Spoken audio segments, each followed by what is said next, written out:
महाभारत युद्ध से पूर्व गुरु द्रोणाचार्य अनेक स्थानों में भ्रमण करते हुए हिमालय यानी कि ऋषिकेश पहुँचे। वहाँ तमसा नदी के तट पर एक दिव्य गुफा में तपेश्वर नामक स्वयंभू शिवलिंग है। यहाँ गुरु द्रोणाचार्य और उनकी पत्नी माता कृपी ने शिव की तपस्या की। इनकी तपस्या से प्रसन्न होकर भगवान शिव ने इन्हें पुत्र प्राप्ति का वरदान दिया। कुछ समय के बाद माता कृपी ने एक सुंदर तेजस्वी बालक को जन्म दिया। जन्म ग्रहण करते ही इनके कंठ से हिनहिनाने की सी ध्वनि हुई, जिससे इनका नाम अश्वत्थामा पड़ा। जन्म से ही अश्वत्थामा के मस्तक में एक अमूल्य मणि विद्यमान थी, जो कि उसे दैत्य दानव शास्त्र व्याधि देवता नाग आदि से निर्भय रखती थी। महाभारत युद्ध के समय गुरु द्रोणाचार्य जी ने हस्तिनापुर यानी कि मेरठ राज के प्रति निष्ठा होने के कारण कौरवों का साथ देना उचित समझा। अश्वत्थामा भी अपने पिता की तरह शस्त्र व शास्त्र विद्या में निपुण थे। महाभारत के युद्ध में उन्होंने सक्रिय भाग लिया था। महाभारत युद्ध में ये कौरव पक्ष के एक सेनापति थे। उन्होंने घटोत्कच पुत्र अंजन पर्वा का वध किया। इसके अलावा द्रुपद कुमार शत्रुंजय बलानी जयनी जयश्री तथा राजा श्रुताहु का भी वध किया। उन्होंने कुंती भोज के 10 पुत्रों का वध किया। पिता पुत्र की जोड़ी ने महाभारत युद्ध में पांडव सेना को तितर बितर कर दिया। पांडवों की सेना की पराजय देखकर श्री कृष्ण ने युधिष्ठिर को कूटनीति अपनाने का विमर्श दिया। इस योजना के अंतर्गत ये सूचना प्रसारित कर दी गई कि अश्वत्थामा का वध हो गया। जब गुरु द्रोणाचार्य ने धर्मराज युधिष्ठिर से अश्वत्थामा की सत्यता ज्ञात करनी चाहिए तो उन्होंने उत्तर दिया, अश्वत्थामा वध कर दिया गया है, परंतु उन्होंने बड़े धीमे स्वर में परंतु गज कहा और मिथ्या वचन से भी बच गए। इस घटना से पूर्ण पांडवों और उनके पक्ष के लोगों की श्री कृष्ण के साथ विस्तृत मंथना हुई कि यह सत्य होगा कि नहीं, परंतु गज को इतने स्वर में बोला जाए। श्री कृष्ण ने उसी समय शंखनाद किया, जिसके शोर से गुरु द्रोणाचार्य अंतिम शब्द सुन ही नहीं पाए। अपने प्रिय पुत्र की मृत्यु का समाचार सुनकर उनने शस्त्र त्याग दिए और युद्धभूमि में नेत्र बंद करके शोक संतप्त अवस्था में विराजित हो गए। गुरु द्रोणाचार्य जी को निशस्त्र देकर द्रौपदी के भ्राता धृष्टद्युम्न ने खड़ग तलवार से उनका मस्तिष्क यानी कि शीर्ष विच्छेद कर दिया। गुरु द्रोणाचार्य के निर्मम व्रत के पश्चात पांडवों की विजय होने लगी। इस प्रकार महाभारत युद्ध में अर्जुन की तीरों एवं भीमसेन की गदा से कौरवों का नाश हो गया। दुष्ट और अभिमानी दुर्योधन की जंगा भी इस भीमसेन ने मल्ल युद्ध में खंडित कर दी। अपने राजा दुर्योधन की ऐसी अवस्था देखकर और अपने पिता द्रोणाचार्य की मृत्यु का स्मरण कर अश्वत्थामा अधीर हो गया। दुर्योधन जल बंधन की कला जानता था, सो जिस सरोवर के निकट गदा युद्ध हो रहा था उसी सरोवर में प्रवेश कर गया और जल को बांधकर छिप गया। दुर्योधन की पराजित होते ही युद्ध में पांडवों की विजय सुनिश्चित हो गई। समस्त पांडव दल विजय की प्रसन्नता में मतवाले हो रहे थे। अश्वत्थामा ने द्रोणाचार्य वध के बाद अपने पिता की निर्मम वध का प्रतिशोध लेने के लिए पांडवों पर नारायणास्त्र का प्रयोग किया, जिसके समक्ष समस्त पांडव सेना ने शस्त्र समर्पित कर दिए। युद्ध पश्चात अश्वत्थामा ने धृष्टद्युम्न का वध कर दिया। अश्वत्थामा ने अभिमन्यु पुत्र परीक्षित पर ब्रह्मास्त्र का प्रयोग किया। छिपकर वो पांडवों के शिविर में पहुंचा और घोर काल रात्रि में कृपाचार्य तथा कृतवर्मा की सहायता से पांडवों के शेष वीर महारथियों का वध कर डाला।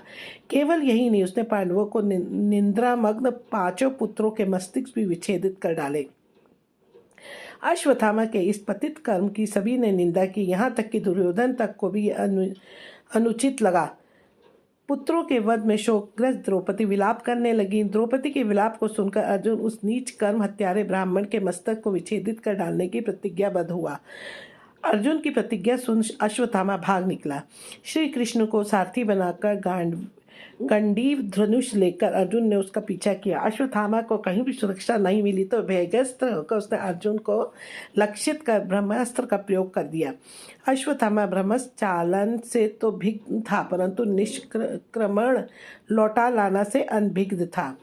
उस अति प्रचंड तेजो में अग्नि को अपनी ओर आता देख अर्जुन ने श्री कृष्ण से विनती की, हे जनार्दन, आप ही इस त्रिगुणमयी सृष्टि का सर्जन करने वाले परमेश्वर हैं। सृष्टि के आदि और अंत में आप ही शेष रहते हैं। आप ही अपने भक्त जनों की रक्षा के लिए अवतार ग्रहण करते हैं। आप ही ब्रह्म स्वरूप हो, रचना करते हैं। आप ही विष्णु स्वरूप हो, पालन करते हैं। और आप ही रुद्र स्वरूप हो, संहार करते हैं। आप ही बताइए कि यह प्रचंड अग्नि मेरी और किस ओर से आ रही है और इससे मेरी रक्षा कैसे होगी। श्री कृष्ण बोले, हे अर्जुन, तुम्हारे भय से व्याकुल होकर अश्वत्थामा ने यह ब्रह्मास्त्र तुम पर लक्षित किया है। तुम्हारे प्राण घोर संकट में है। अश्वत्थामा इसके प्रयोग से तो भिन्न है, किंतु इसके निवारण से अभिज्ञ है। इससे रक्षा के लिए तुम्हें भी अपने ब्रह्मास्त्र का प्रयोग करना होगा, क्योंकि अन्य किसी भी अस्त्र से इसका निवारण नहीं हो सकता। श्री कृष्ण के इस मंत्रणा को सुनकर महारथी अर्जुन ने भी तत्काल आचमन करके अपने ब्रह्मास्त्र लक्षित कर दिया। दोनों ब्रह्मास्त्र परस्पर भिड़ गए और प्रचंड अग्नि उत्पन्न होकर तीनों लोकों को तृप्त करने लगी। उनकी लपटों से समस्त प्रजा दग्ध होने लगी। इस विनाश को देखकर अर्जुन ने दोनों ब्रह्मास्त्रों को लौटाकर शांत कर दिया और झपट कर अश्वत्थामा को पकड़कर बांध दिया। श्री कृष्ण बोले, हे अर्जुन, धर्मात्मा, निंद्रामग्न, असावधान, मत वाले, पागल, अज्ञानी, रथहीन स्त्री तथा बालक का वध धर्म अनुसार वर्जित है। इसने धर्म विरुद्ध आचरण किया है, निंद्रामग्न निर्दोष बालकों का वध किया है। जीवित रहना तो पुनः पाप करेगा, अतः तत्काल इसका वध करके इसको विच्छेदित मस्तिष्क द्रौपदी के समक्ष प्रस्तुत कर अपनी प्रतिज्ञा पूर्ण करो। श्री कृष्ण के इन वचनों को सुनने के बाद भी धीरवान अर्जुन को गुरुपुत्र पर दया हो आई और उसने अश्वत्थामा को जीवित ही शिविर में ले जाकर द्रौपदी के समक्ष उपस्थित किया। पशु की तरह बंधे हुए गुरुपुत्र को देखकर ममतामयी द्रौपदी को कोमल हृदय पिघल गया। उसने गुरुपुत्र को प्रणाम कर उसे बंधन मुक्त होने के लिए अर्जुन से कहा, हे आर्यपुत्र, ये गुरुपुत्र तथा ब्राह्मण है। ब्राह्मण सदा ही पूजनीय होता है और उसका वध पाप है। इनके पिता से ही आपने इन अपूर्ण शास्त्राणों का ज्ञान अर्जन किया है। पुत्र के रूप में आचार्य द्रोण ही आपके सन्मुख बंदी रूप में खड़े हैं। इनके वध से इनकी माता कृपी मेरी तरह ही कतार होकर पुत्र शोक में विलाप करेगी। पुत्र से विशेष मोह होने के कारण ही वो द्रोणाचार्य के साथ सती नहीं हुई। कृपी की आत्मा निरंतर मुझे कोसेगी। इनके वध करने से मेरे मृत पुत्र लौट कर तो नहीं आ सकते, अतः आप इन्हें मुक्त कर दीजिए। द्रौपदी के इस न्याय तथा धर्मयुक्त वचनों को सुनकर सभी ने उनकी प्रशंसा की, किंतु भीम का क्रोध शांत नहीं हुआ। इस पर श्री कृष्ण ने कहा, हे अर्जुन, शास्त्रों के अनुसार पतित ब्राह्मण का वध भी पाप है और आतताई का दंड न देना भी पाप है, अतः तुम वही करो जो उचित है। उनकी बात को समझकर अर्जुन ने अपने खड्ग से अश्वत्थामा के केश विच्छेदित कर डाले और उनके मस्तिष्क मणि का भी विच्छेदन कर डाला। मणि विच्छेदन से वह श्रीहीन हो गया। श्रीहीन तो वह उसी क्षण हो गया था जब उसने निर्दोष निंद्रामग्न बालकों का वध किया था, किंतु केश मुट जाने और मणि विच्छेदन से वो और भी श्रीहीन हो गया और उसका मस्तिष्क झुक गया। अर्जुन ने उसे उसी अपमानित अवस्था में शिविर से निष्कासित कर दिया। श्री कृष्ण ने अश्वत्थामा के पतित कर्मों के कारण ही अश्वत्थामा को अमर होने का श्राप दिया था कि जिस प्रकार तूने पतित कर्म कर द्रौपदी की ममता को सदा के लिए शोक संतप्त दिया, उसी तरह तू भी इस मणि के विच्छेदित किए जाने से हुए घाव के साथ अंतकाल पर्याप्त जीवित रहेगा। तेरी मृत्यु नहीं होगी। तू शारीरिक और मानसिक आघातों की पीड़ा भोगते हुए उस दुख का अनुभव कर सकेगा जो तूने दूसरों को दिए, और कभी शांति को प्राप्त नहीं होगा। इसके पश्चात ही अश्वत्थामा को कोढ़ रोग हो गया था। आज भी वो मस्तक मणि विच्छेदन से हुए रिश्ते घाव के साथ अशांत होकर यत्र तत्र विचरण कर रहा है, ऐसा कहा जाता है।